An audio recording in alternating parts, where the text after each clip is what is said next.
మనం ఓట్లు వేసేది. మనం పంట పండిస్తే మరొకరు ధరను నిర్ణయిస్తే పంటను పొలాల్లోనే వదిలేసే, తగలబెట్టేటట్లు చేసే, రోడ్లపై పారేసేటట్లు చేసే వీళ్ళక మనం ఓట్లు వేసేది. పేదలకు మరింత పేదలుగా, ధనవంతులను మరింత ధనవంతులుగా చేస్తున్న వీళ్ళక మనం ఓట్లు వేసేది. పేదల బతుకులు ఏమాత్రం మార్చలేని వీళ్ళక మనం ఓట్లు వేసేది.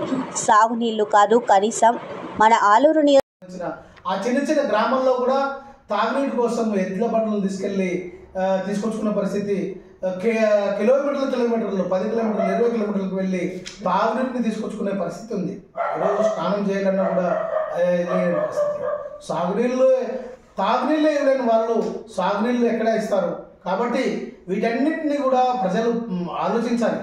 ఎందుకు వేయాలి వీళ్ళకందరికీ ఓట్లు? మన గురించి, రైతుల గురించి, ప్రజల గురించి, పేదల గురించి ఆలోచించినటువంటి ఈ రాజకీయ పార్టీలకు ఎందుకు ఓటు వేయాలని చెప్పేసి మనం ప్రజలు ఒక్కసారిగా ఆలోచించాలి.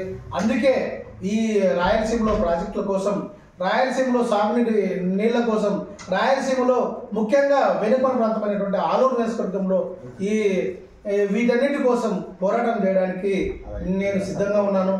ఎందుకంటే వీటిని ప్రశ్నించడానికే ఈరోజు ఆలూరు నియోజకవర్గం నుంచి స్వతంత్ర అభ్యర్థిగా పోటీ చేస్తూ ఉన్నాను.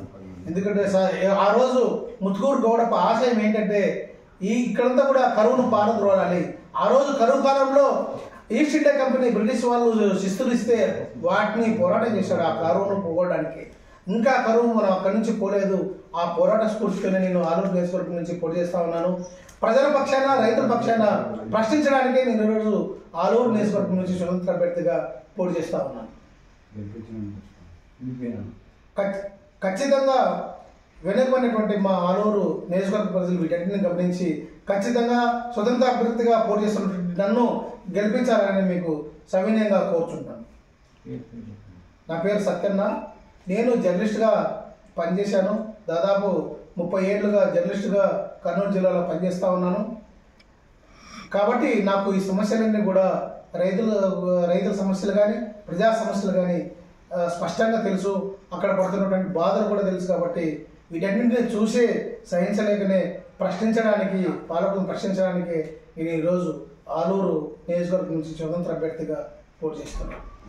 నియోజకవర్గం నుంచి స్వతంత్ర అభ్యర్థిగా పోటీ చేస్తూ ఉన్నాను. ముత్తుకూరు గౌడప్ప పోరాట స్ఫూర్తితో నేను ఈరోజు ఆలూరు నియోజకవర్గం నుంచి స్వతంత్ర అభ్యర్థిగా పోటీ చేస్తూ ఉన్నాను. ఆ రోజు 1801లో కరువు పైన ముత్తుకూరు గౌడప్ప సాయుధ పోరాటం చేశాడు. ఎందుకంటే కరువు కాలంలో శిస్తులు వసూలు చేయడానికి వచ్చినటువంటి బ్రిటిష్ ఈస్ట్ ఇండియా కంపెనీ పైన రైతుల సాయుధ తిరుగుబాటు చేశాడు. ఆ కాలంలోనే కరువు కాటకాలకు సంబంధించిన పరిస్థితి రాయలసీమలో ఉంది. మరి అప్పటి నుంచి కూడా శతాబ్దాలు దాడుతున్నా కూడా మరి రాయలసీమ ఎందుకు కరువు వీడడం లేదు? పాలకులు మారుతున్నారు, పార్టీలు మారుతున్నాయి, కానీ రాయలసీమ నుంచి కరువు మాత్రం పోవడం లేదు. మరి ఏ రోజైతే మనం కరువు పైన యుద్ధం చేస్తూనే ఉన్నాము, కానీ అది మాత్రం పోవడం లేదు. ఎందుకు పోవడం లేదు? పాలకులకు తెలియదా? రాయలసీమ నుంచి కరువు పోవడానికి వాళ్ళ దగ్గర ప్రణాళికలు లేవా అంటే ఉన్నాయి. కానీ ఈరోజు మన రాయలసీమ నుంచి నదులు పోతూ ఉన్నాయి. మనకు తెలుసు, కృష్ణా కానీ, తుంగభద్ర కానీ నదులు పోతూ ఉన్నాయి. ఈరోజు ఆ నదులు పోతున్న మన ఇంటి ముందు నుంచి పోతా ఉన్నా కూడా మనం మన బీడు భూములను తడపలేని పరిస్థితి ఉంది. ఎందుకు మనం తడపలేకపోతా ఉన్నాం? మన బీడు భూములు ఎందుకు తడవలేకపోతా ఉన్నాయి?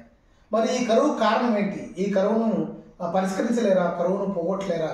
ఈరోజు రాయలసీమలో కరువు తాండవిస్తూ ఉంది. రైతులు ఆత్మహత్య చేసుకుంటున్నారు.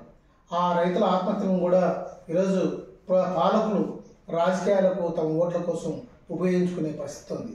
రైతులు ఒకటే కాదు, అన్ని వర్గాల ప్రజలు విపరీతంగా బాధపడుతూ ఉన్నారు. ఈరోజు పేదల పేరు చెప్పుకొని ఆ పేదల పేరుతోనే ఈరోజు ఓట్లు వేయించుకొని పదవులు ఎక్కి ఈరోజు చేస్తూ ఉన్నారు.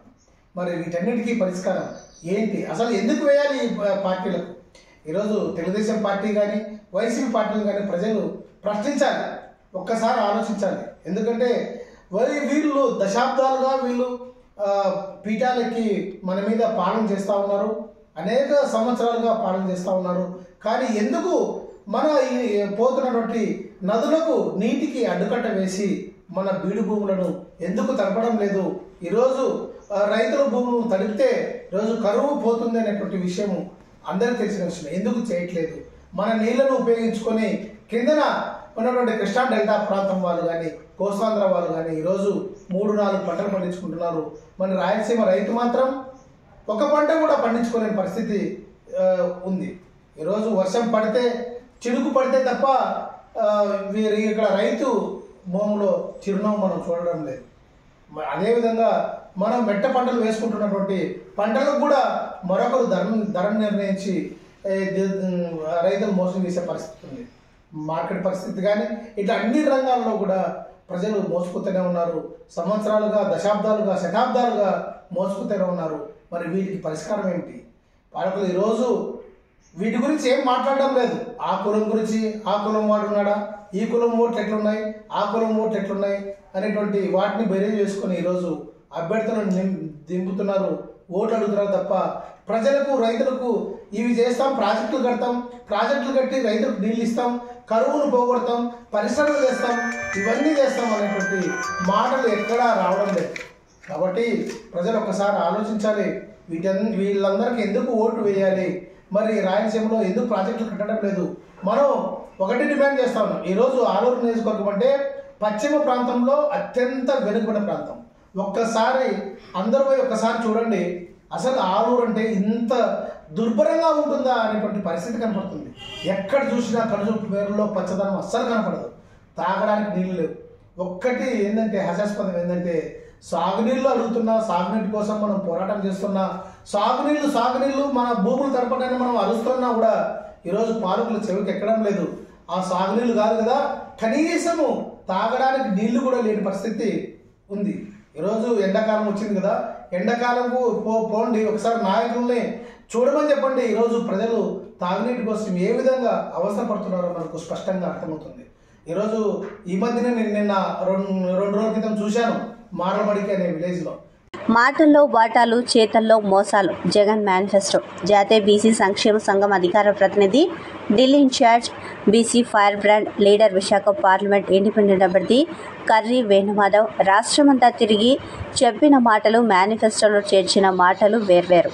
ఉదాహరణకు ఢిల్లీ మెడలు వంచి హోదా తెస్తా అని 5 ఏళ్ల ప్రచారం చేసి నమ్మించి మేనిఫెస్టోలో దేవుని దయతో అని చేర్చి గెలవగానే చేతులు ఎత్తివేయడం. బాబు 2,000 ఇస్తే నేను 3,000 ఇస్తా అని చెప్పి పెంచుకుంటూ పోతామని చేర్చడం.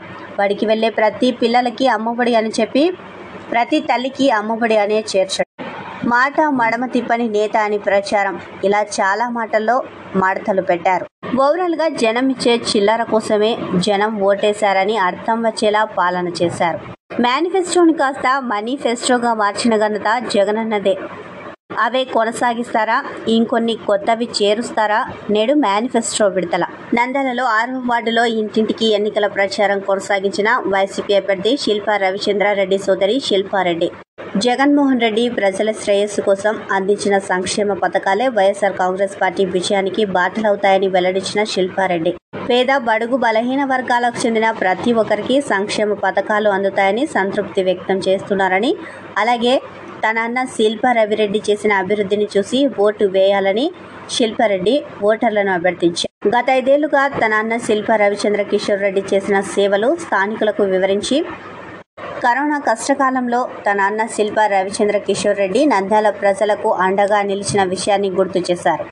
నంద్యాల నియోజకవర్గ వైసీపీ అభ్యర్థిగా తన అన్న ఎమ్మెల్యే శిల్పా రవిచంద్ర కిషోర్ రెడ్డిని, ఎంపీ అభ్యర్థి పోచా బ్రహ్మానందరెడ్డిని అత్యధిక భారీ మెజారిటీతో గెలిపించాలని ప్రజలకు విజ్ఞప్తి చేశారు. ఈ కార్యక్రమంలో ward councillor Purandhar Kumar, Bheemanapalli Venkata Subbaiah, ex councillor Ganni Ameer Basha, office Abdul Rahim, Asif Mohammed Ali, Asif Abdul Kalam, Sheikh Ameer, Akula Ravi, Eswaraiah Goud, Venkateswarlu, Mariyamma, Guruprasad, Chandra, Sheikh Rahim Muni, Ashok, Subbarao, Anjaneyulu, Ramakrishna Reddy, Narayana, Sravani, Lilly, Bibi, Munni, వంట లక్ష్మీ బాడ్, వైసీపీ నాయకులు, కార్యకర్తలు, అభిమానులు పాల్గొన్నారు. మా మొదటి హక్కు గౌరీ చెట్టారెడ్డికి. హుసేనాపురం గ్రామ యువత.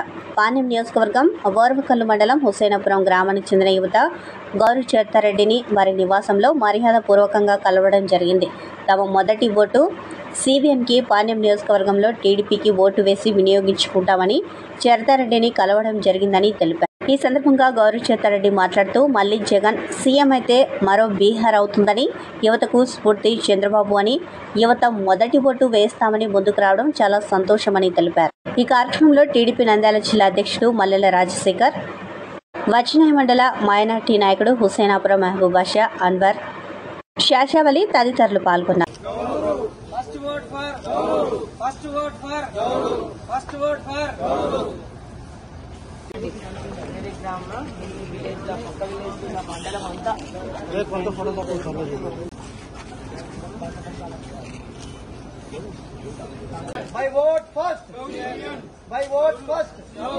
వార్తలు ఇంతటితో సమాప్తం. నమస్కారం.